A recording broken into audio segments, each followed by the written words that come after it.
Salutations amis français et bienvenue sur Japan Inside, votre rendez-vous que vous ne raterez pour rien au monde. Et oui, rien de tel que de raconter à son meilleur ami ou à son chien une anecdote incroyable sur nos amis japonais. Aujourd'hui, nous continuons notre incroyable expédition au cœur de la Japan Expo qui accueille toujours plein de visiteurs, tous à peu près déguisés en n'importe quoi. Autant vous dire que les transports en commun étaient juste hilarants. Sans transition. Imaginez que vous êtes passionné de musique. Vous jouez de la guitare ou de la batterie depuis assez longtemps pour enfin vous lancer dans un groupe de rock japonais, genre d'Iran Grey ou l'Arc-en-Ciel, et que justement, on vous propose de passer une audition. Alors là, vous déboulez en mode rien n'ébranlera mon Nindo. Mais va savoir pourquoi les autres membres commencent à tous se battre contre de méchants ninjas qui sortent de nulle part. Pas très clair mon histoire. Eh bien non, je n'invente rien. Aujourd'hui, je vais vous parler des Ninjaman Japan, ce groupe de rock qui allie musique et art martial. La preuve en images.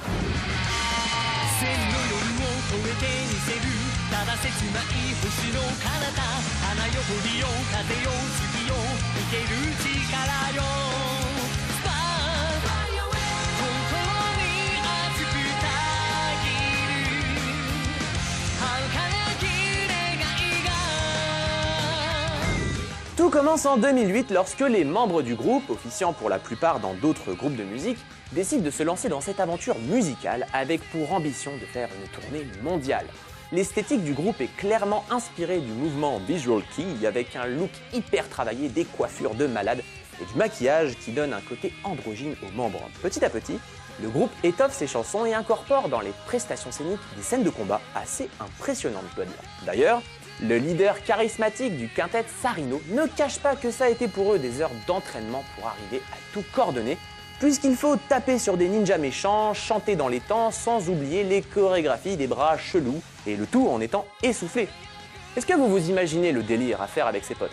C'est pire qu'une soirée karaoké. Alors le jour où on verra notre Johnny National se battre contre les ninjas au Stade de France, bon, c'est pas demain la veille. Après quelques changements de cast, notamment le départ du batteur très girly, Pinky, oui, c'est un garçon, le groupe est revenu plus soudé que jamais et nous a fait kiffer pendant la Japan Expo. Et qui c'est qui a eu un autographe des membres du groupe? Ouais, c'est trop la classe. Alors je leur ai dit konnichiwa et ils m'ont dit bonjour. Après on s'est serré la main, il y a eu tout un truc qui s'est produit entre nous, c'était magique. Mes amis, je vous donne rendez-vous très bientôt pour un prochain épisode. Japan Inside est votre émission préférée, je le sais. Mais ne ratez pas Sukina avec Noémie qui est allée à la rencontre des membres du groupe et qui devrait vous en parler bientôt. A très vite les cocos, ciao!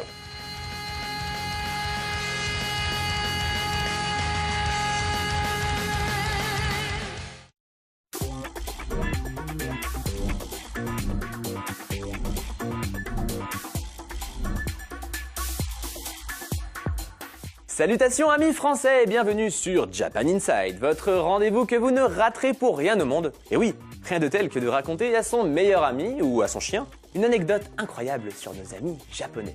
Aujourd'hui, nous continuons notre incroyable expédition au cœur de la Japan Expo qui accueille toujours plein de visiteurs, tous à peu près déguisés en n'importe quoi. Autant vous dire que les transports en commun étaient juste hilarants. Sans transition. Imaginez que vous êtes passionné de musique. Vous jouez de la guitare ou de la batterie depuis assez longtemps pour enfin vous lancer dans un groupe de rock japonais, genre d'Iran Grey ou l'Arc-en-Ciel, et que justement, on vous propose de passer une audition. Alors là, vous déboulez en mode rien n'ébranlera mon Nindo. Mais va savoir pourquoi les autres membres commencent à tous se battre contre de méchants ninjas qui sortent de nulle part. Pas très clair mon histoire. Eh bien non, je n'invente rien. Aujourd'hui, je vais vous parler des Ninjaman Japan, ce groupe de rock qui allie musique et art martial. La preuve en images.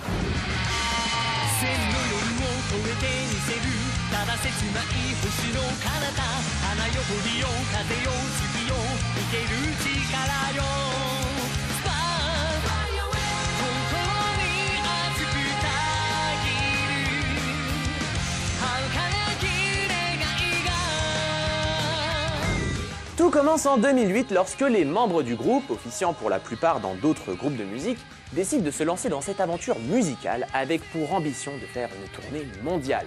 L'esthétique du groupe est clairement inspirée du mouvement Visual Kei avec un look hyper travaillé, des coiffures de malade et du maquillage qui donne un côté androgyne aux membres. Petit à petit, le groupe étoffe ses chansons et incorpore dans les prestations scéniques des scènes de combat assez impressionnantes, je dois dire. D'ailleurs, Le leader charismatique du quintet Sarino ne cache pas que ça a été pour eux des heures d'entraînement pour arriver à tout coordonner, puisqu'il faut taper sur des ninjas méchants, chanter dans les temps, sans oublier les chorégraphies des bras chelous, et le tout en étant essoufflé. Est-ce que vous vous imaginez le délire à faire avec ses potes? C'est pire qu'une soirée karaoké. Alors le jour où on verra notre Johnny National se battre contre les ninjas au Stade de France, bon, c'est pas demain la veille. Après quelques changements de cast, notamment le départ du batteur très girly, Pinky, oui, c'est un garçon, le groupe est revenu plus soudé que jamais et nous a fait kiffer pendant la Japan Expo. Et qui c'est qui a eu un autographe des membres du groupe? Ouais, c'est trop la classe. Alors je leur ai dit konnichiwa et ils m'ont dit bonjour. Après on s'est serré la main, il y a eu tout un truc qui s'est produit entre nous, voilà, c'était magique. Mes amis, je vous donne rendez-vous très bientôt